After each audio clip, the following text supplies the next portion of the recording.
What's going on, guys? How's it going? Matty from Revenge here. Welcome to... I don't know, what episode are we up to? Hang on. I've got it in a folder here somewhere. Welcome to episode 47, Rigging a Skip Bait. That's a pretty good start, eh?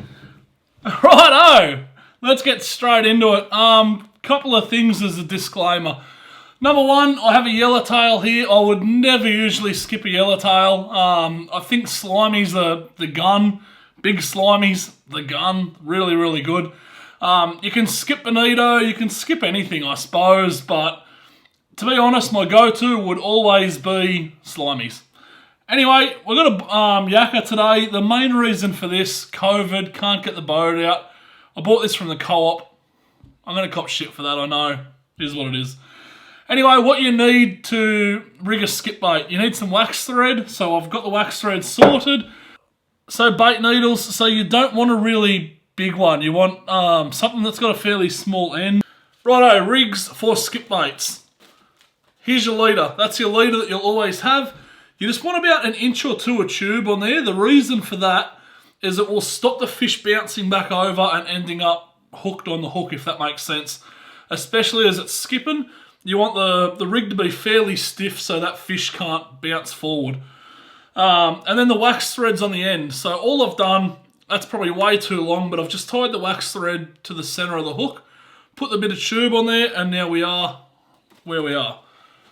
I'll just throw this line, I'll throw this line over here so it's out of my way. Alright, disclaimer, this video may go for a little bit over 3 minutes. So there's two reasons really for rigging a skip bait. Number one is they are a really good bait. But number two, if you just pin the hook through the fish's mouth, the gills will eventually rip off and you'll just be left with a head. So by stitching them, it holds the fish together and it'll stop the fish falling apart. So the first thing we want to do is close the mouth. So we go through the top and the bottom and we tie a knot right on the center. What that does is it holds the mouth shut and it holds the fish nice and square. And then from there, once that's done, we just go back and we stitch across here and we close the gills off and then we tie it off behind its head. So, let's kick things off. I'll feed this needle through. First things first, as I said, guys, this needle isn't ideal, so you're going to have to bear with me a little bit, but here's what it is. Hook your wax thread on. Pull the hook through, or needle through, sorry. So play with it till you get the line in the right spot and then tie it off.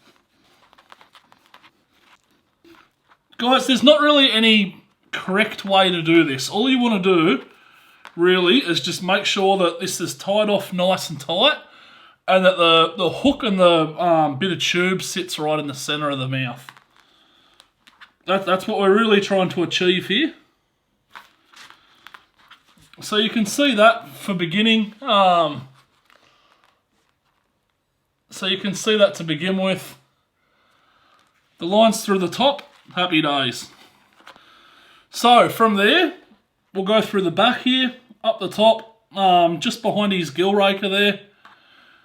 We'll grab a piece of this wax thread and we'll pull it through. We'll do the same on this side through the same hole.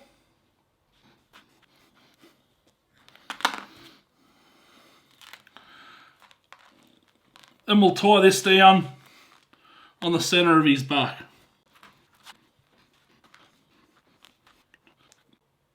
I'd go then through the eye socket here, just underneath, and remembering you want to do minimal damage. You don't want to go, tearing him to pieces. Feed that through. Same story on this side.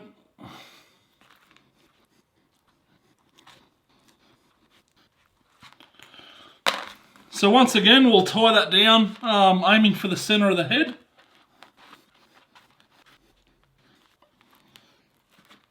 And then this will be the one that closes the gills properly now. So go to just in front of the fin there. I'd pick a nice hard spot. Go through, grab your wax thread once again. Pull him through. So same story on this side. Grab your wax thread, clip it on. Once again, go through. I'm intentionally going to try and go over that fin, and that's because I want to pull that fin down. Alright.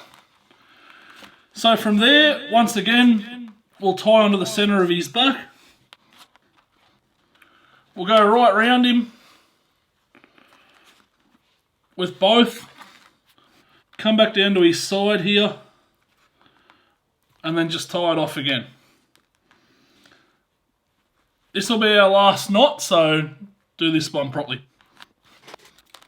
So there you have it, guys. That's basically how they stitch together. As you can see, the mouth's been sewn shut. It's not going to get any water in it or tear open. The gill rakers have been shut, and the whole fish, pretty much from the fin, forward, has been sewn together, so it can't tear apart or rip. Righto, guys. Thank you so much for tuning into today's video. I'll catch you on the next one. Cheers.